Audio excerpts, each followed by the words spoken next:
Hello and welcome back. I'm Astraea, your lovely host. Today I bring you a story that is an old school one. I'll dub the story Play Me, a tale of a boy and a creepy video game. Let's get into it.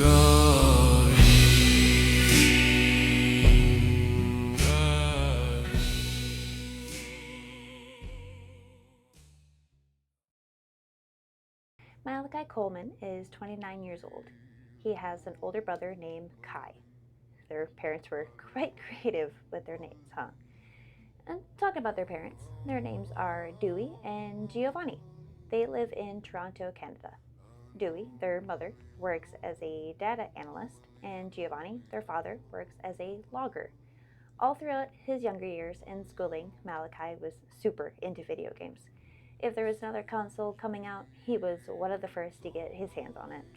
And the deal that his parents had made him that is if he kept his grades up, he would be able to play as much games as he would like. And he very much enjoyed playing games with his older brother. It made him feel cool and stuff. He even got to the point where he was getting better and better than his older brother. So Malachi did as he was asked. And he was a straight A student. Between binging on video games and cramming for his tests and such for school, he worked his butt off. Kai followed in his father's footsteps and became a logger just like him. And now, as an adult, Malachi designs video games for a living, doing online classes to get his bachelor's degree in graphic design and computer science. And he put what he loved to it worked together. They always say if you do what you love, you don't work a day in your life, which is what we're trying to do over here. And every like, share, subscribe helps. And so you don't miss a video from us, hit that noti bell as well. Malachi decided he needed more inspiration for a new video game. He was on a deadline, so he had to come up with something fast.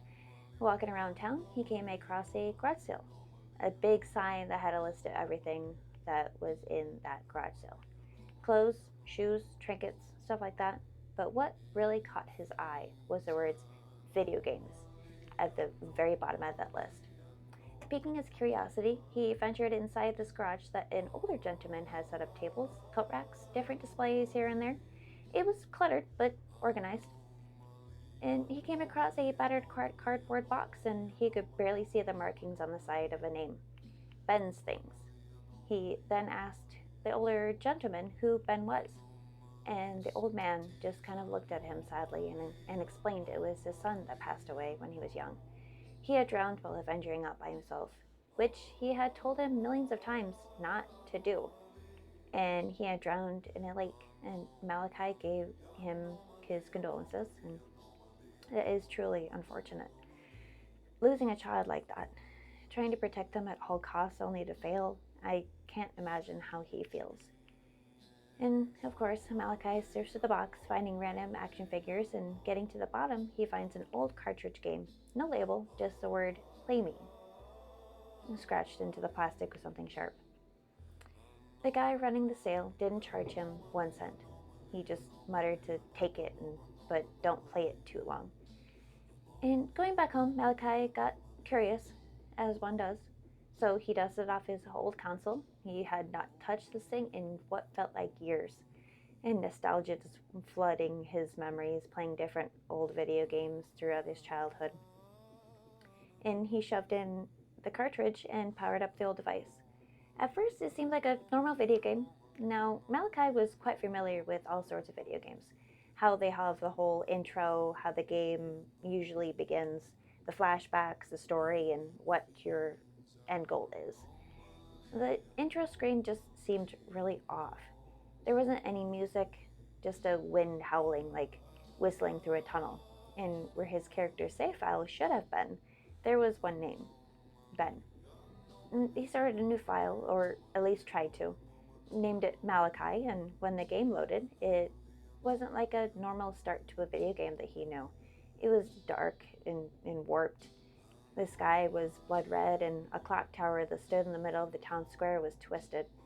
NPCs stood frozen, just staring at him with blank, empty eyes. And then the game seemed to crash, or Malachi thought. Suddenly, out of nowhere, came a booming, distorted laugh from the speakers. An image flashed of his character's distorted face and hollow eyes, a stretched scream frozen on his face, and a message. You have been met with a terrible fate, haven't you? Malachi, quick as crap, unplugged the power cord, and that didn't stop it though. The next morning, his PC had a brand new folder that he didn't make. Inside were screenshot images from the game that shouldn't be there, places he had never gone to. A pixelated, glitchy version of his room and a shadow standing behind him in every single shot. Then text on his phone appeared, things like, Play me. It's not over. You shouldn't have deleted me. Oh, creepy stuff right there, like bone chilling. And he tossed the cartridge into the trash and burned it the next day, but it still didn't help. At night, he heard the music box theme of some distorted video game that he's played before. It was playing softly somewhere in his apartment, and it got louder if he tried to sleep. In his dreams, he could only see one face, Ben, waiting and smiling. Ben doesn't want to be played anymore. He wants out. But alas, Ben is still tucked away in a cartridge because when Malachi tried to burn it, it was recovered by a guy that works at the city dump and gave it to his kid, and so the cycle continues. And Gary, thanks to this little trusty laptop over here, has so graciously given us the accounts of what happened to the new family of the video game. And the dump was quiet. It was early morning around 6 a.m. when Marcus, the father of the child, was roaming around the dump. There was a lot of fog that had just clung to the piles of broken furniture and rusted appliances.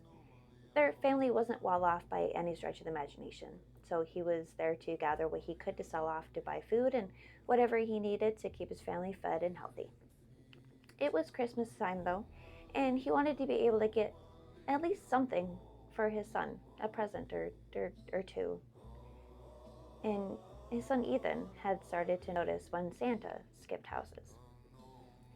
He kicked through a heap of plastic bins and waterlogged cardboard boxes when he saw it.